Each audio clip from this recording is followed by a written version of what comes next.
Hi, I'm Matt Hillebrand with Don's Appliances, joined by James Hayes Hey, from good our morning, Matt. Cannonsburg location. Do you ever wonder what cooking appliance is best for you, right? We're creatures of habit. If we grew up in a family that had gas cooking appliances, you think that's what you should have, electric. But you know what? You may not know what's even out there, right? 100%. That's, I mean, so I think national average is people are still buying more gas than anything else out there. But, you know, with my clientele right now, I'm probably seeing like 60% plus on induction, which is, if you don't are familiar, it's not a new style cooking, but it's kind of new to the mainstream. And it's probably the best form of cooking out there, but I think it's probably because I explained it to them and show them kind of how it works. And once people understand it, it's phenomenal. You know, I don't know if the only real negative to it is I can't light it with a match if my power's out, right? But in all other aspects, I think it's probably the best form of cooking on the market right now in terms of just how clean it is, how quickly and efficient it is. You know, I don't think I'll ever go back to anything else ever again. Yeah, and it's interesting because people think induction is this new, great, high-tech technology that nobody's ever heard of. Meanwhile, it's been in Europe for over 50 years. So, I mean, this technology is old, it is proven, it has been refined. Here in the US, we've made it much more affordable. You brought up the point about gas and being able to light your gas stove or cooktop if the power goes out. I'm not so sure people even think like that anymore because Yeah. if the power goes out, we're more worried about our Wi-Fi not working. So, or making sure our phone gets charged. So we're probably going to get in the car and drive around and make sure our phone's charged. Yeah, So 100%. I think induction is one of those technologies that if you're not sure on what you should buy, you need to really consider that. Yeah, and you know we keep live displays in our showrooms and such. So if you're not sure about it and you want to stop down and see how it works, or you know have someone give you a demo on it, it's worth checking out when you're making that consideration. So but you know some people still are always going to prefer gas, and there's nothing wrong with that. You know, like I said, national average is more gas than anything else going out the door, and there's a lot of options there. But maybe something that people don't get into considering is ranges versus cooktops and wall ovens, that sort of thing. And I want to say that, yeah, ranges anymore, like, you know, these big ranges, like the one position behind us, it becomes like a focal point and sort of design staples in your kitchen. You can do a big range with nice decorative hood over it, and it looks beautiful. You know, and there's nothing wrong with that, but there is a benefit to wall ovens in terms of just like ease of use. You got the extra capacity, and especially for our customers that are aging in place.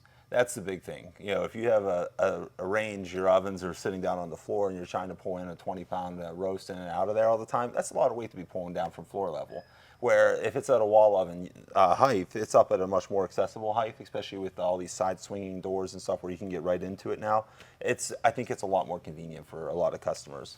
I love that word, aging in place. Yeah. So, you know, none of us are getting any younger, but even if you're going to be in a house 5, 10 years, to your point, wall ovens are much easier to get in and out of because they're at waist level typically, or just a little bit above waist level if you're doing a double oven.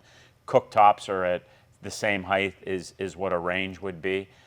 But what's interesting is when we're looking at different types of cooking, whether it's radiant electric, which is what we're all used to, coil burners, which is the old school coil ranges that, you know, are more basic, gas or induction, you need to check what connections you have, right? So Yeah. if you have a gas range currently, you may not have a 220 electric line behind the range to power an induction electric cooktop or range, so to speak. Yeah, and that's 100% true. We're not doing any sort of new construction, you're trying to retrofit something in, knowing what your power supply running to it is. And not all 220s the same either. Take a look in your breaker box. Do you have 30, 40, 50 amp feeding it? Because that can really dictate on what you're putting in there to replace something as well. Yeah, and kind of to expand on that, the reason why it's important to check the amperage on your 220 if you have it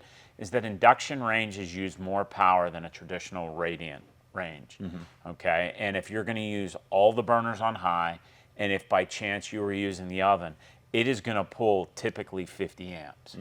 And that is something that a lot of our electric ranges currently do not have that capacity. They're usually 40 amp range breakers.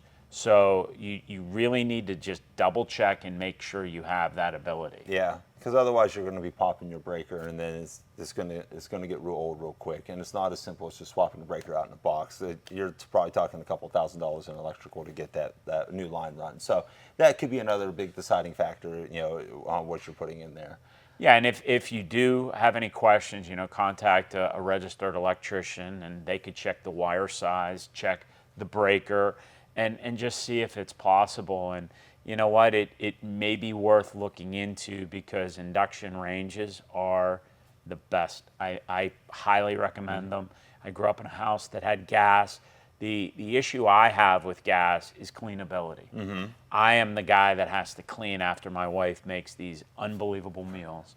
And unfortunately, when I have ever been around gas, and especially when my mom made unbelievable meals, she always had, and the gas grates, the caps, everything is horrible to clean. Whereas induction, paper towel, Windex, soap and water, good to go. Yeah, I do a little bit of soap and water and a Scotch-Brite pad, and then wipe it down, and it takes me 2 minutes. It's great. Yeah, there's no baking onto the surface. A lot of people think induction is like the traditional radiant, whereas traditional radiant, if you were to bake something, boil over something, it'll get baked to the top of the glass. You need to use a razor blade, etc. The induction just has residual heat going back down on the glass from your pot or pan.